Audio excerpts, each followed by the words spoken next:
So this is one thing that I do to help organize my components that I get from Mouser to build an 1176.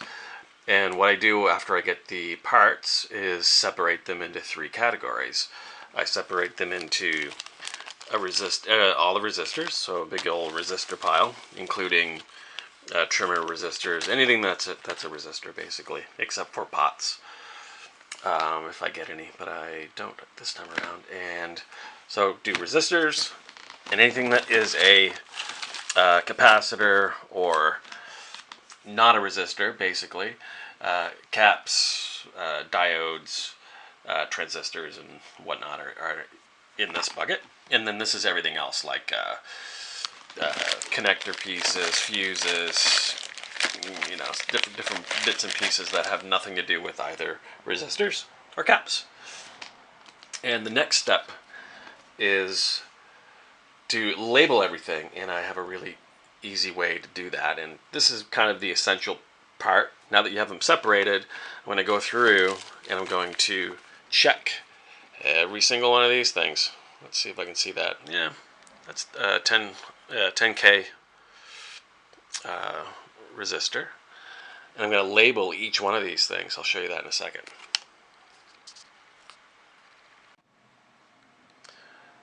The process of sorting the components that go on the 1176 circuit board is really a process of identifying which pieces go where. This is what makes it easy, right?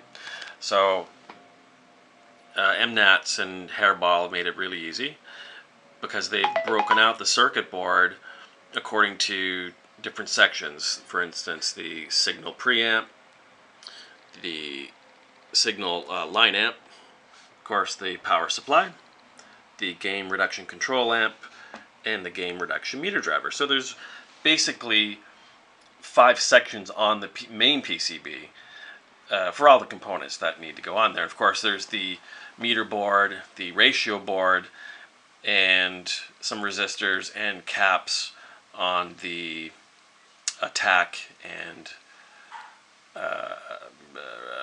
release pots as well.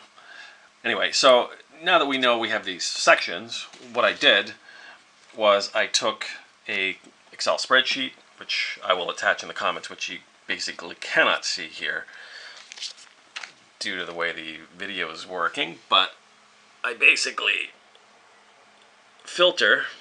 I have a resistors tab on my spreadsheet, and I go in here and I take each component piece. In this case it's a resistor, and it is this is again that same 10K resistor. So I go into my Excel spreadsheet, which is absolutely wonderful to use, and I filter on value. Alright, so then I just go in here and I say, I need a 10K, and I put the letter K in there too. It filters for me, and I see that it's R10, 31, 35, 66, and I also see which section of the board they go on. So I take my component piece and I write on the bag. That's exactly how I do it. R10, can't do this with one hand, it's really hard to do. R10, R31, and I make a little note, this is a 10, where they go, right? So this one is pre, right? Preamp, R31 is the SLA, or the signal line amp, and so on. And I also note that in this bag there are 4 components. I make sure it's the right 10K. And when I look at my spreadsheet, I can see there are 4 components and where each of them goes. And I do that for every single component. I go through all the resistors, and then I go through the same thing with diodes and caps, making a note of where each piece goes on the bag. When I'm done with the bag, I'm done labeling it, throw it in the pot, and I go through all the resistors that way and keep them all together. That's how you do it. And of course, as you put them in the board, you're going to be testing them again. But this is a great way to very, very quickly organize your work and pre-label so you make far fewer mistakes if you do it this way. Hope you enjoyed that tip. Thanks.